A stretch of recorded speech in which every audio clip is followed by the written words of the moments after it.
మళ్ళీ పెట్రోల్ అయిపోయిందా? కామెడీలు వద్దు, నీకు ఐస్ క్రీమ్ తినిపిద్దామని. దిగో. బాగున్నా అన్నయ్య. ఏయ్, నువ్వు ఇక్కడ పని చేస్తున్నావు ఇప్పుడు? నువ్వు ఇచ్చిన ఐడియాతో షాప్ కూడా పెట్టేశాను. ఇది నీ ఇచ్చిన ఐడియాతో? ఈ షాప్ నీదా? అరే బాబ్, కంగ్రాచులేషన్స్. చూసావా నా ఐడియాలు ఎంత బ్రహ్మాండంగా పనికి వస్తున్నాయో?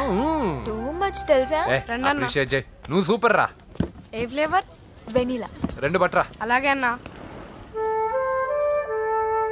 ఏంటి, మీ అన్నయ్యని చూసేసరికి మీ ఇల్లు గుర్తుకొచ్చిందా? కాదు, జరిగిన గొడవ గుర్తొచ్చింది.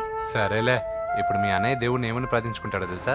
నేను దొరకాలని. కాదు కాదమ్మా, నేను దొరకాలని. తీసుకోండి అన్న. థ్యాంక్ యూ రా తంబి. ఓకే అన్న. మరి చెల్లెల్ని లేపుకెళ్తే ఏ అన్నయ్యనా ఊరుకుంటాడా? నా బాడీలో గజం లోతు బుల్లెట్ దింపాడు మీ అన్న. చచ్చిపోబోయాను. మర్చిపోయావా? ఏదో కెపాసిటీ ఉన్న కురాను కాబట్టి సేవ్ అయ్యాను, లేకపోతే దోలు తీరేది. ఇంత దూరం రావడానికి కారణమే మీ వాళ్ళు. మా వాళ్ళ? కోడలని కేక్ అని తెగ కన్ఫ్యూజ్ చేశారు. సూసైడ్ వరకు తీసుకెళ్లారు. కేకు కోడలా? నా స్థానంలో నాకు తెలియకుండా ఇంత కథ జరిగిందా? వామ్మో. కానీ నేను నీకు ఒక విషయంలో థ్యాంక్స్ చెప్పాలి. ఎన్నో సంవత్సరాలు తర్వాత నీ వల్ల గుడి లోపలికి వెళ్ళాను. Thank you. ఎక్కడన్నా గొడవ జరిగితే విడిపోతారు. ఈ గొడవ వల్ల మనిద్దరం కలిసాం.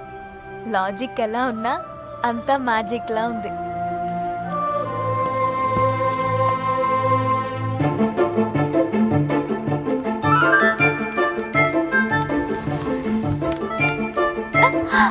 ఏయ్, పిచ్చా? ఏంటి, భయపడ్డావా?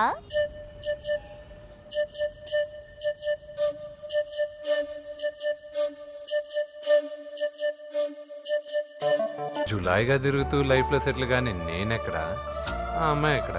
తనతో గడిపిన వారం రోజుల్లోనే నేను వెంకీని ఇష్టపడుతున్నానేమో.